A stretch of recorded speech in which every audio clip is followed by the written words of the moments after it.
Economic Ninja here. I hope you're doing great. I am in the craziest, busiest parking lot ever. Everyone just left me. I said, I got to do a live stream. There is a warning out of Bank of America.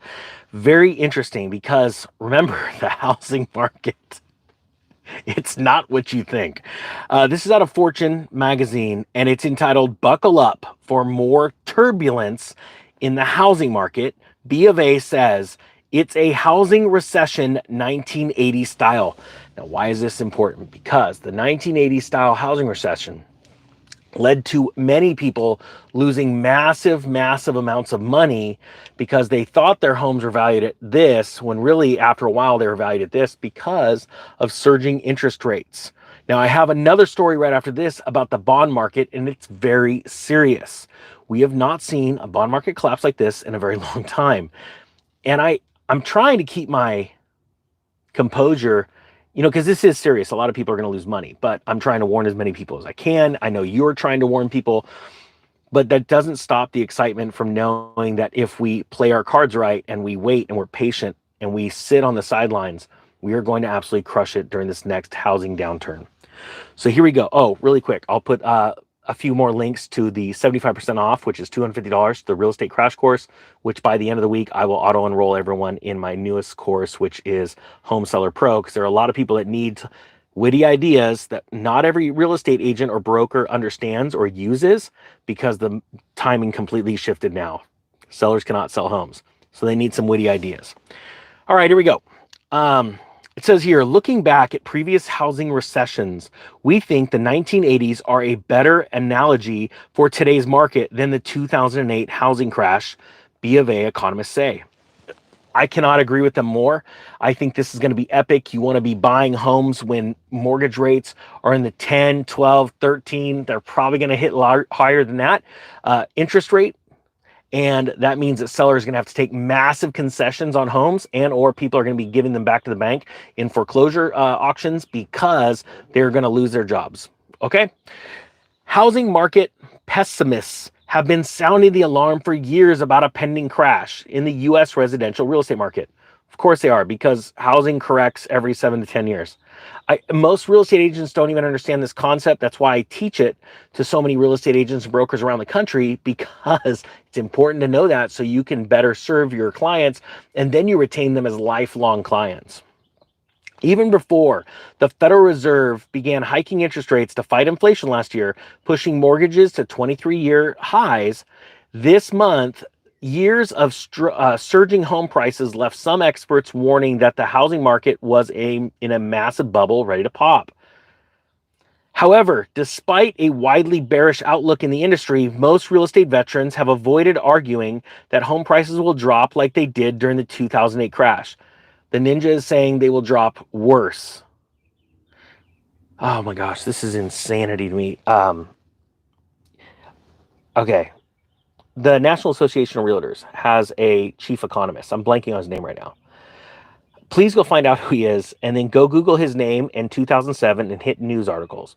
And you will find that he was telling everyone that they were crazy. Any of the pessimists in the real estate market saying there was a housing bubble and a housing crash in 2007 are 100% wrong, and they're fear mongers.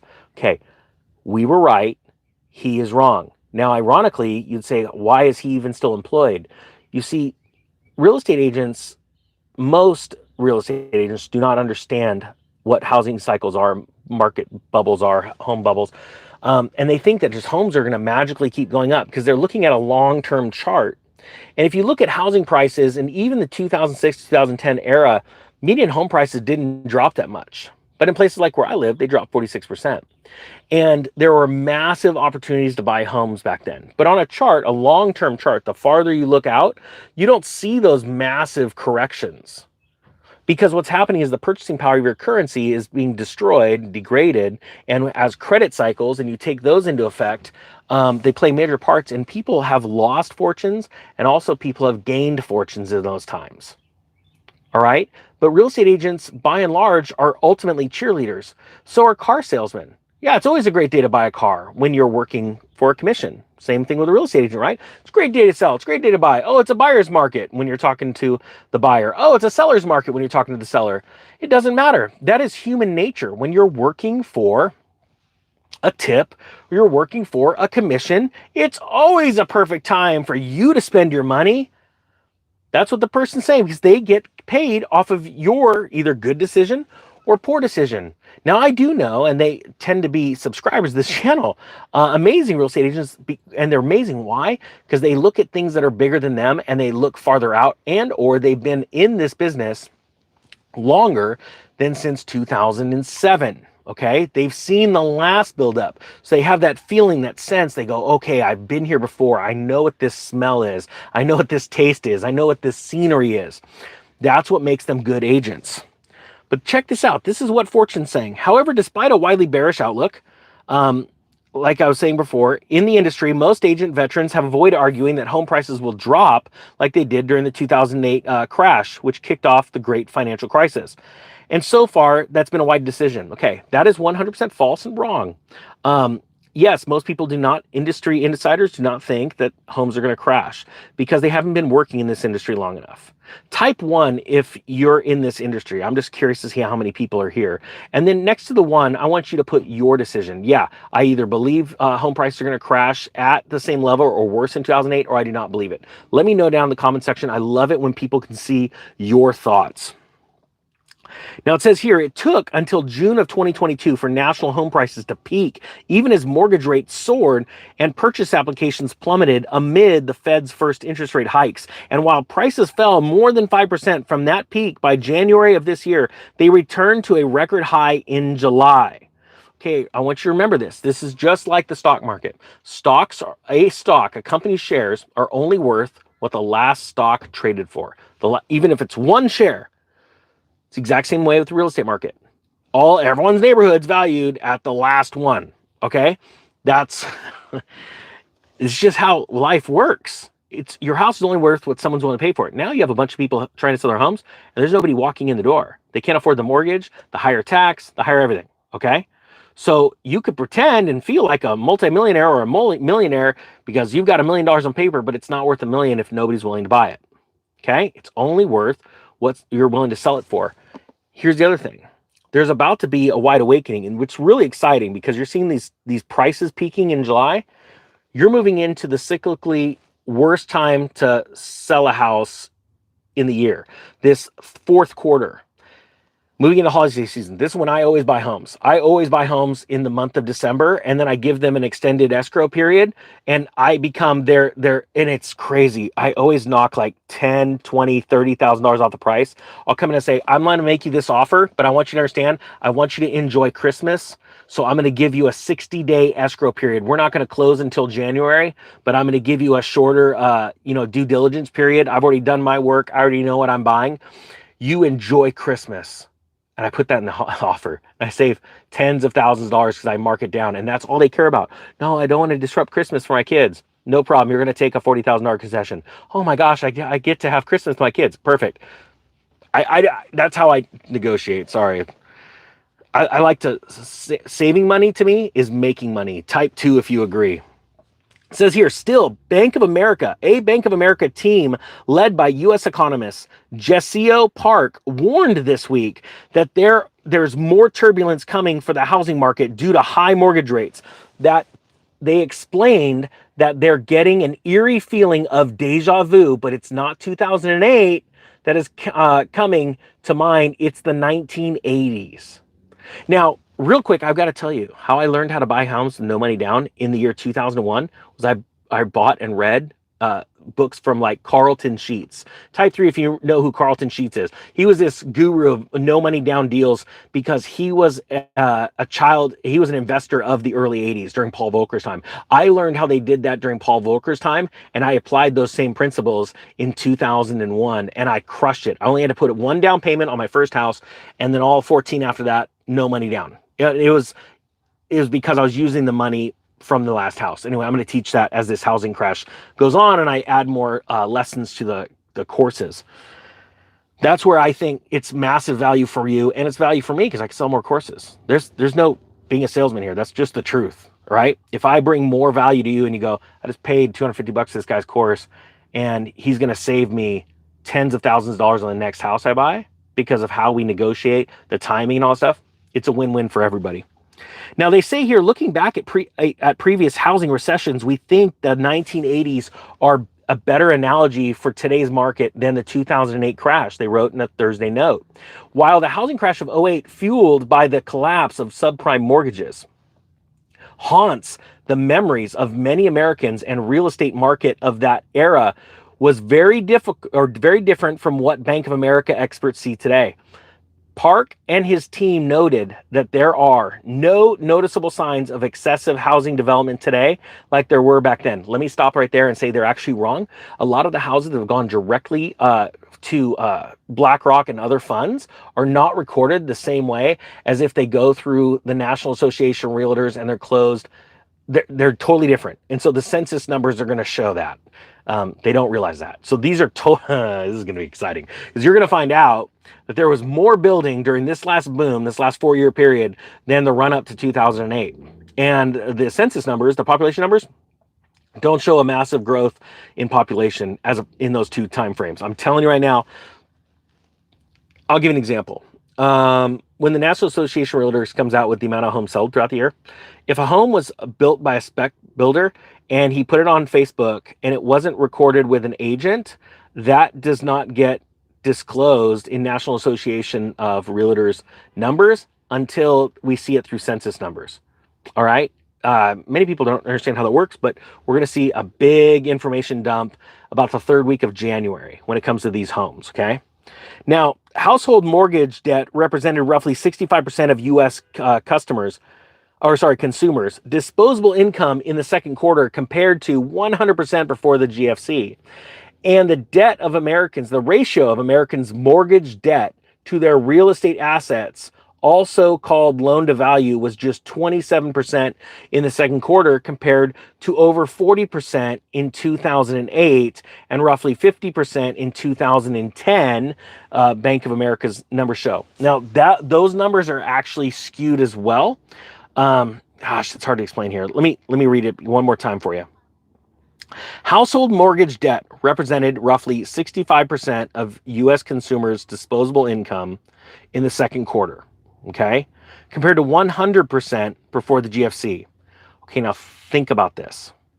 I'm going to read this really slowly. This is where these news articles really screw people up. They're saying that at one point, right before the great financial crisis, that household mortgage debt represented 100% of U.S. consumers' disposable income. Do you see what's wrong with that? That is a flat out lie. It's impossible. I don't know how to share these things more. These like Bank of America, look at right here. 100% of Americans' disposable income. You're like, do you know how harsh of a phrase that is? I don't even know how to quantify it. It's not true. Now, first off, if you have a credit card with a debt on it, you don't have any disposable income. It's already spoken for. But since you're only making the minimum payments, that's how the banks go, oh yeah, you have disposable income. Because you only have to make the $35 minimum payment. You're like, yeah, but you owe like $8,000 on that credit card. Oh, it's okay. You still have a disposable income. These skewing of numbers and the way they explain to the public, very false. Okay. We are in worse situation now than we were leading up to 2008, but they love to use the 2008 numbers. That's when everything was at its worst. All right. What you're seeing now, government numbers have been skewed so much, it paints the wrong picture, just like the unemployment picture, or how much jobs we have, full-time compared to part-time. They didn't even used to break those down way back when. People get a false sense of security about the economy.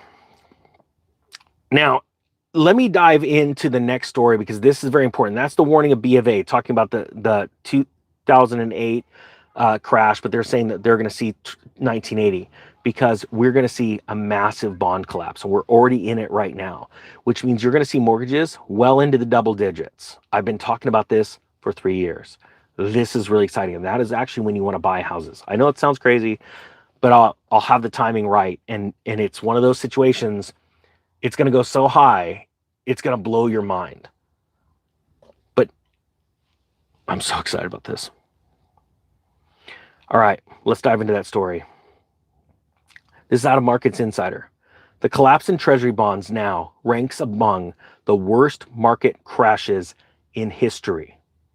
It says here the bond market sell-off that's sending yields soaring is starting to eclipse some of the most extreme market meltdowns in past eras.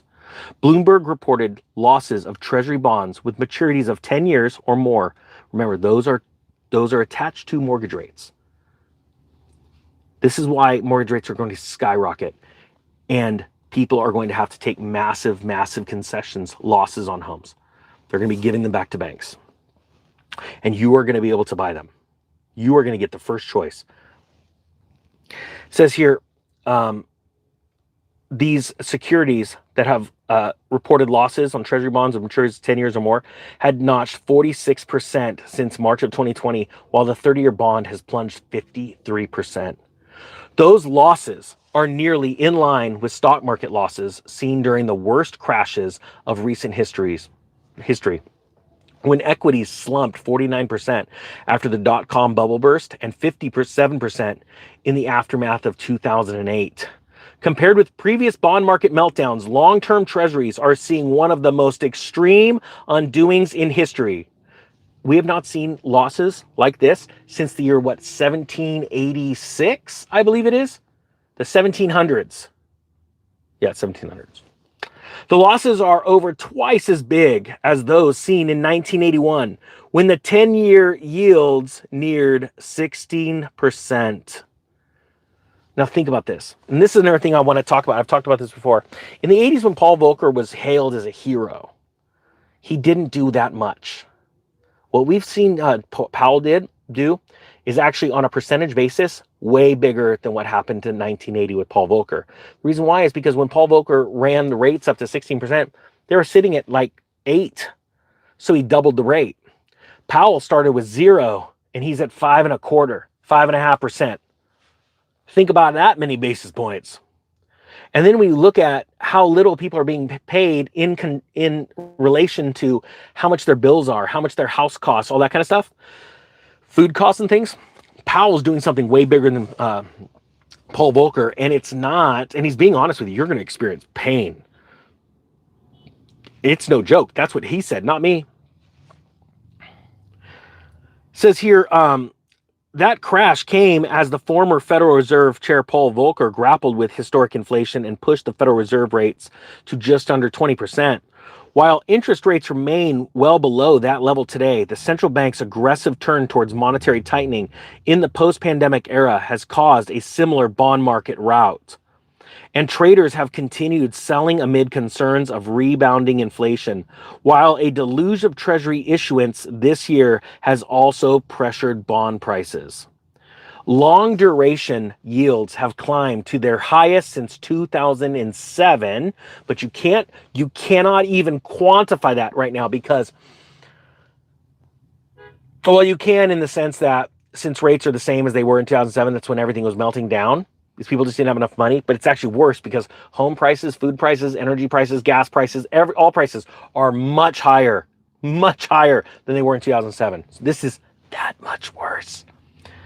Long duration yields have climbed to their highest since 2007. As a result, with the 30-year note passing 5% barrier for the first time in decades, investors expect a similar path for the 10-year, which is hovering at just more than, let me go to that one, 4.7%. Well-known investors, including Bill Ackman, Ray Dalio, and Bill Gross, see the 10-year hitting 5% in the near term. I completely and utterly agree with them. Fact of the matter is, this is much worse than 2008, which means this is a bigger opportunity for you than what we saw in 2011, 2012. You have time, but I will tell you what, time every day that goes by that you do not take action now and start preparing yourself, educating yourself, saving, and there's specific things that you can do right now to get ready for this crash, you're going to be left in the dust. And I don't want that, because we need to keep the wealth of the nation and we need to grow the middle class's wealth right now. We do not want these elites taking it up There's a lot of things coming down the line where you're going to need specific time points and references to be able to go back to and go, yep, I learned this back then. I see it now. Now I need to do this. Take actionable steps. They're called trigger points. I talk about it in the course. Hey, I hope you have a great day. I put those discount links, a few of them down below. It's $250 or 75% off. So the Real Estate Crash Course. Have a great day. The Economic Ninja is out.